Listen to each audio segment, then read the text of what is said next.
Hello everyone, रघुवर गुरुकुल में आप सभी का स्वागत है। आज की क्लास में हम बिहार पीपीसीटीआरई 4.0 से रिलेटेड बिहार से रिलेटेड जितने भी आपके इम्पोर्टेंट क्वेश्चंस हैं इन सभी का हम डिस्कस करने वाले हैं। ये सभी क्वेश्चंस आपके प्रीवियस ईयर के पूछे हुए क्वेश्चंस हैं और इसके साथ आगे क्या क्वेश्चंस बन सकते हैं उन सभी को भी हमने डिस्कस किया है। तो यह वीडियो आपके लिए काफ़ी इम्पोर्टेंट रहने वाला है, तो आप क्लास को अंत तक देखें और वीडियो पसंद आए तो चैनल को सब्सक्राइब जरूर करें ताकि आगे आने वाले क्लास का नोटिफिकेशन आपको मिलता रहे। तो चलिए आज का क्लास हम स्टार्ट करते हैं। देखिएगा, हमारा फर्स्ट क्वेश्चन है, निम्नलिखित में से किस राज्य में विधानसभा और विधान परिषद दोनों हैं। हमें बताना है कि निम्नलिखित में से किस राज्य में विधानसभा और विधान परिषद दोनों है। ऑप्शन ए में आपका दिया है बिहार, बी में क्या है झारखंड है, सी में आपका है मध्य प्रदेश, ऑप्शन डी है इनमें से एक से अधिक और ऑप्शन ई है इनमें से कोई नहीं। तो सबसे पहले हम देखते हैं कि भारत के किस किस राज्य में आपका विधानसभा और विधान परिषद दोनों है। तो इसके लिए हमने आपको एक ट्रिक दिया है। ट्रिक आपका है कि अब तुम करना। हमने ट्रिक बताया है कि अब तुम करना। तो देखिए, भारत के कुल 6 ऐसे राज्य हैं जहाँ पे विधानसभा और विधान परिषद दोनों है। ये कौन कौन से हैं? तो देखिए, ये ट्रिक आप याद रखेंगे तो आसानी से आप इसका आंसर कभी भी दे सकते हैं। ए से आपका हो जाएगा आंध्र प्रदेश। ए से क्या हो जाएगा? ए से आपका हो गया आंध्र प्रदेश। उसके बाद बी से आपका हो गया अपना बिहार हो गया। उसके बाद बात करें टी से, तो टी से आपका हो गया तेलंगाना हो गया। क्या हो गया? टी से आपका तेलंगाना हो गया। यू से आपका हो गया यूपी हो गया। उसके बाद एम से हो गया महाराष्ट्र। एम से क्या हो गया? महाराष्ट्र हो गया। और करना से क्या हो गया? कर्नाटक हो गया। करना से क्या हो गया? कर्नाटक हो गया। तो ये आपके 6 राज्य हैं, आंध्र प्रदेश, बिहार, तेलंगाना, यूपी, महाराष्ट्र और कर्नाटक। इन 6 के पास क्या है? विधानसभा और विधान परिषद दोनों है। तो याद रखने का यह ट्रिक है। ऐसे आप भूल जाएंगे, अगर इसको याद रखते हैं तो आसानी से आप इसको सॉल्व कर सकते हैं। तो क्वेश्चन पे हम आए कि किस राज्य में इनमें से विधानसभा और विधान परिषद दोनों हैं। तो ऑप्शन ए हमारा सही आंसर होगा। बिहार में विधानसभा और विधान परिषद दोनों हैं। अब बात करें हम बिहार की, तो बिहार के विधानसभा में कितनी सीट है? तो बिहार विधानसभा में आपका 243 सीट है। कितना सीट है? 243। और बिहार विधान परिषद में कितना सीट है? तो आपका 75 सीट है। इसे भी आप ध्यान रखेंगे। वहीं हम बात करें कि बिहार में आपका लोकसभा का कितना सीट है? तो 40। राज्यसभा का कितना सीट है?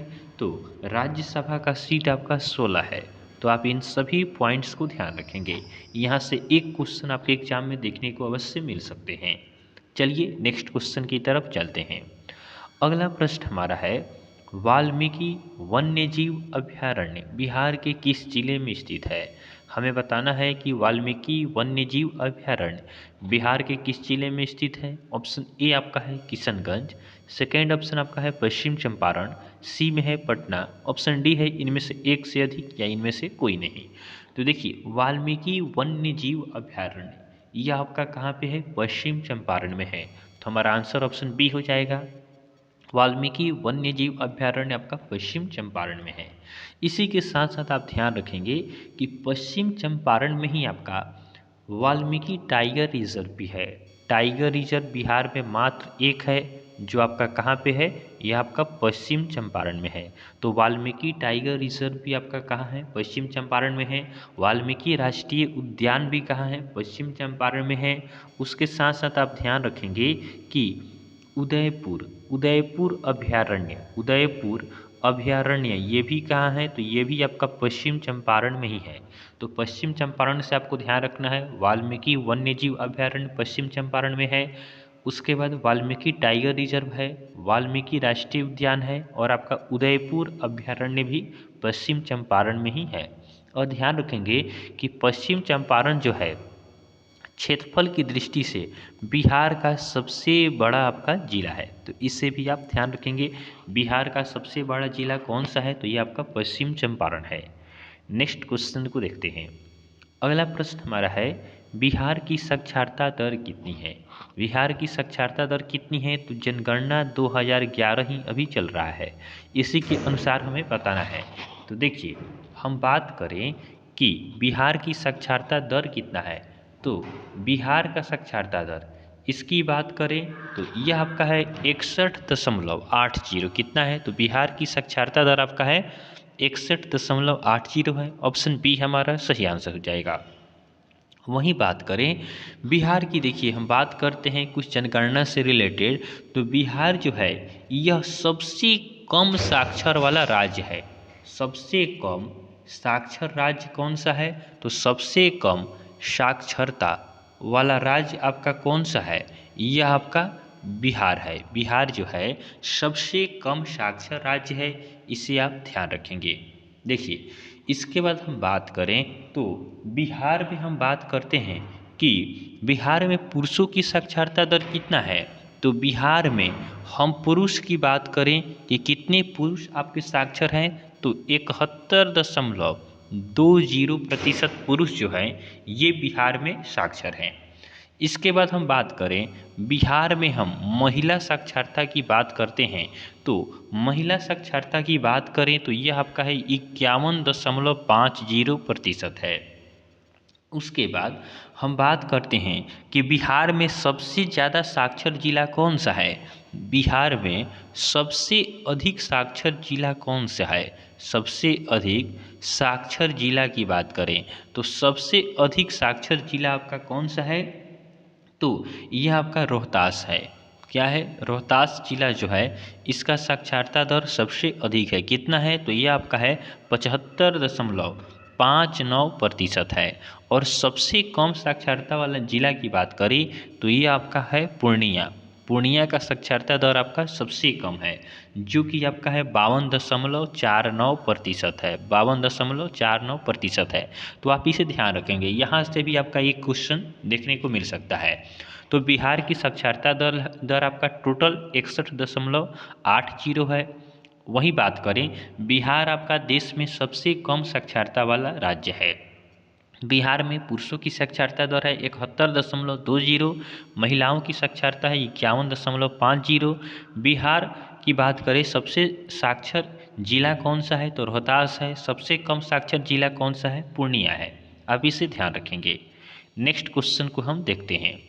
अगला हमारा प्रश्न है, बरौनी तेल शोधन संयंत्र बिहार के किस जिले में स्थित है। बरौनी तेल शोधन संयंत्र जो है यह बिहार के किस जिले में है, यह हमें बताना है। ऑप्शन ए में दिया है गया, 2 में आपका है मुजफ्फरपुर, 3 में आपका है बेगूसराय, या ऑप्शन डी है इनमें से एक से अधिक या इनमें से कोई नहीं।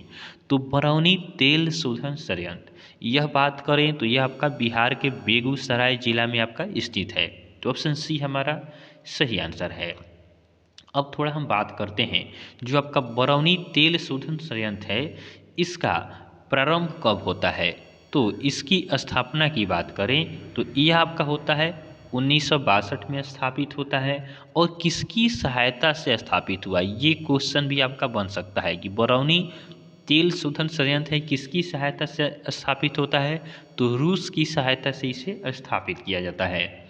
और उसके बाद हम बात करें तो अभी बरौनी तेल शोधन संयंत्र में वर्तमान में हम बात करें तो एनटीपीसी ने यह घोषणा किया है कि उसने 720, एनटीपीसी ने कितना, तो 720 मेगावाट बरौनी थर्मल प्लांट को क्या किया है, अधिग्रहण कर लिया है। एनटीपीसी ने अभी हाल ही में आपका 720 क्या किया है, मेगावाट आपका थर्मल प्लांट से क्या किया है, अधिग्रहण कर लिया है। तो ये क्वेश्चन आपका करेंट अफेयर से बन सकता है कि एनटीपीसी ने बरौनी तेल शोधन में कितने भाग का अधिग्रहण किया है, तो 720 मेगावाट का आपका अधिग्रहण कर लिया है।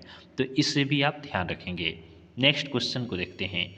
अगला प्रश्न है, पटना उच्च न्यायालय की स्थापना कब हुई। पटना उच्च न्यायालय की स्थापना कब होती है, तो ऑप्शन ए है 1905, बी में है 1912, सी में है 1916, या ऑप्शन डी है इनमें से एक से अधिक या इनमें से कोई नहीं। तो पटना उच्च न्यायालय इसकी स्थापना होती है 1916 में। 1916 में आपका पटना उच्च न्यायालय का स्थापना होता है। अब हम एक क्वेश्चन आपसे पूछते हैं कि स्वतंत्रता के बाद में पटना उच्च न्यायालय के आपके पहले भारतीय मुख्य न्यायाधीश कौन थे? ये क्वेश्चन आपको हमें कमेंट में बताना है कि स्वतंत्रता बाद पटना उच्च न्यायालय के पहले भारतीय मुख्य न्यायाधीश कौन थे। चलिए नेक्स्ट क्वेश्चन को देखते हैं। अगला प्रश्न हमारा है, क्षेत्रफल की दृष्टि से बिहार देश का कौन सा क्रम का राज्य है? क्षेत्रफल की दृष्टि से पूछा गया है कि बिहार का देश में कौन सा स्थान है। तो ऑप्शन ए में आपका दिया है 10वां, ऑप्शन बी में है 12वां, ऑप्शन सी में है 13वां, ऑप्शन डी है इनमें से एक से अधिक, या ऑप्शन ई है इनमें से कोई नहीं। तो देखिए, बात करते हैं हम कि क्षेत्रफल की दृष्टि से बिहार देश का कौन से क्रम का राज्य है। तो यह आपका है 13वां आपका राज्य है। देखिए यहाँ पे आप कंफ्यूज होंगे कि 12वां आंसर दें कि 13वां आंसर दें। तो देश में आपका पूछे कि देश में आपका टोटल राज्य प्लस यूनियन टेरिटरी, राज्य और केंद्र शासित प्रदेश दोनों को मिला दें तो बिहार आपका है 13वें नंबर पे है।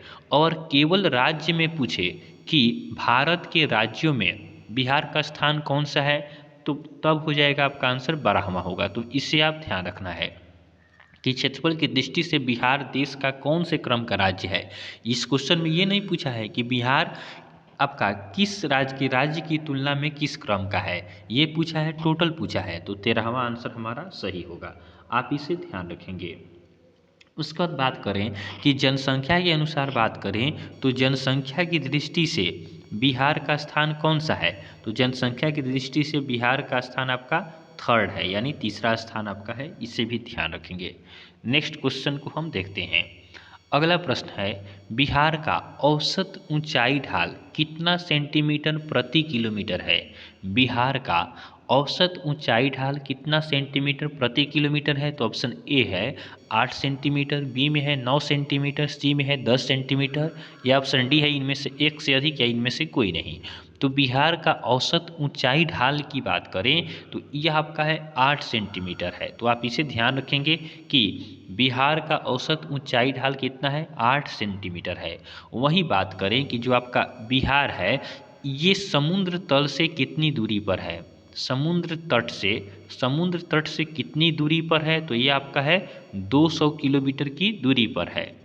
वही हम बात करें कि समुद्र तल से ऊंचाई कितना है, बिहार का हम बात करें कि समुद्र तल, देखिए तट और तल में अंतर है। समुद्र तल से ऊंचाई पूछ लिया आपका बिहार का, तो यह आपका है 173 फीट है। कितना है, 173 फीट ऊंचा है। लेकिन समुद्र तट से दूरी कितना है, 200 किलोमीटर है। आप इससे ध्यान रखेंगे।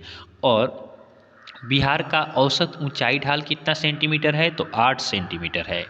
नेक्स्ट क्वेश्चन को देखते हैं। अगला प्रश्न हमारा है, 2011 की जनगणना के अनुसार जनसंख्या घनत्व के मामले में बिहार का कौन सा स्थान है? देखिए 2011 की जनगणना के अनुसार हमें बताना है कि जनसंख्या घनत्व आपका, इसके आधार पे बिहार का स्थान कौन सा है। ऑप्शन ए आपका है पहला, ऑप्शन बी है दूसरा, ऑप्शन सी है तीसरा, ऑप्शन डी है इनमें से एक से अधिक, या ऑप्शन ई है इनमें से कोई नहीं। तो 2011 की जनगणना के अनुसार हम बात करें तो जनसंख्या घनत्व के मामले में बिहार का स्थान पहला है। हम बात करें बिहार में आपका प्रत्येक किलोमीटर में जनसंख्या घनत्व कितना है, तो 1106 व्यक्ति है। आप इसे ध्यान रखेंगे। सबसे अधिक जनसंख्या घनत्व वाला जिला आपका बिहार है, जो आपका 1 किलोमीटर में व्यक्ति की बात करें तो एवरेज आपका 11 से 6 व्यक्ति आपके निवास करते हैं। वहीं बात करें जो बिहार है इसके 88.7% लोग गाँव में निवास करते हैं। बिहार में अधिकांश लोग कहाँ निवास करते हैं, गाँव में।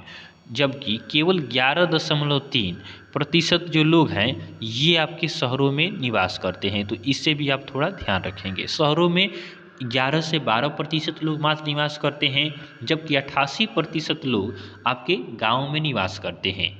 नेक्स्ट क्वेश्चन को देखते हैं।